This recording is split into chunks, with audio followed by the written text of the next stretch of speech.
જય શ્રી કૃષ્ણ, જય શ્રી ગણેશ. મિત્રો, અમારી યુટ્યુબ ચેનલમાં તમારું સ્વાગત છે. તમને વિનંતી છે કે તમે અમારી ચેનલ પર નવા હોય તો ચેનલને સબસ્ક્રાઈબ કરી લેજો, કેમ કે અમારી નવી સ્ટોરી વિડીયો તમને મળી શકે. તો ચાલો સ્ટોરી શરૂ કરીએ.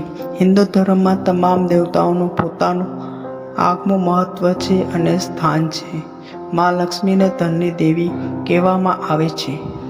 ભગવાન કુબેરને ધન અને સમૃદ્ધિના દેવતા માનવામાં આવ્યા છે અને આ તમામ દેવતાઓમાં ભગવાન ગણેશનું સ્થાન પહેલું છે. શ્રી ગણેશને પ્રથમ પૂજવામાં આવે છે. તેમણે કરેલા ચમત્કારની કથાઓ દરેક ભક્તો જાણતા હોય છે અને આજે આવી જ એક દત્તકથા અમે જણાવીશું અને તેનો મહિમા અહીં જણાવી. જ્યારે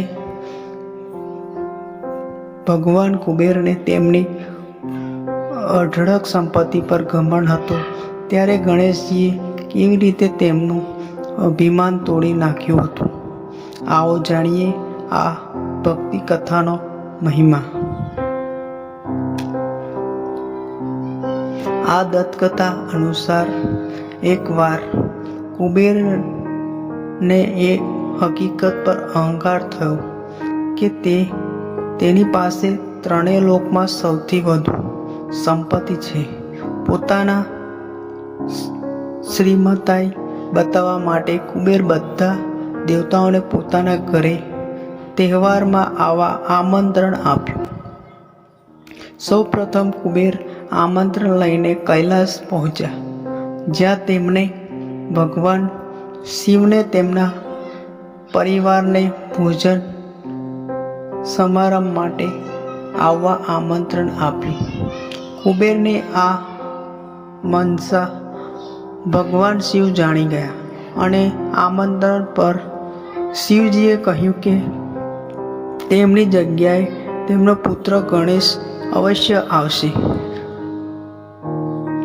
પર્વમાં કુબેરે સોના ચાંદીના થાળીઓમાં વાનગીઓ પીરસી. બધા દેવતાઓ ભોજન કર્યા પછી ત્યાંથી ચાલ્યા ગયા. આ પછી ગણેશજી પધાર્યા. કુબેરે ગણેશજીને ભોજન પીરસ્યું. ગણેશજી જમવા લાગ્યા. ઘણા સમય સુધી ગણેશજી જમતા જ ગયા અને કુબેરનો અન્ન ભંડાર ખાલી થવા લાગ્યો, પણ ગણેશજીનું પેટ ન ભરાયું. કુબેરની પાસે જે હતું બધું જ તેણે ગણેશજીને આપ્યું. બાદમાં ગણેશજી કુબેરના મહેલની વસ્તુઓ ખાવા લાગ્યા. આનાથી કુબેર ગભરાઈ ગયા. આ ઘટનાથી કુબેરને તેના ઘમંડનો અહેસાસ થયો અને ભગવાન ગણેશની માફી માંગી. ત્યારે ગણેશજીએ તેને માફ કરી દીધો અને સારી બુદ્ધિ આપી. તો મિત્રો, પછી મળીશું નવી વિડીયો સ્ટોરી સાથે. જય શ્રી કૃષ્ણ.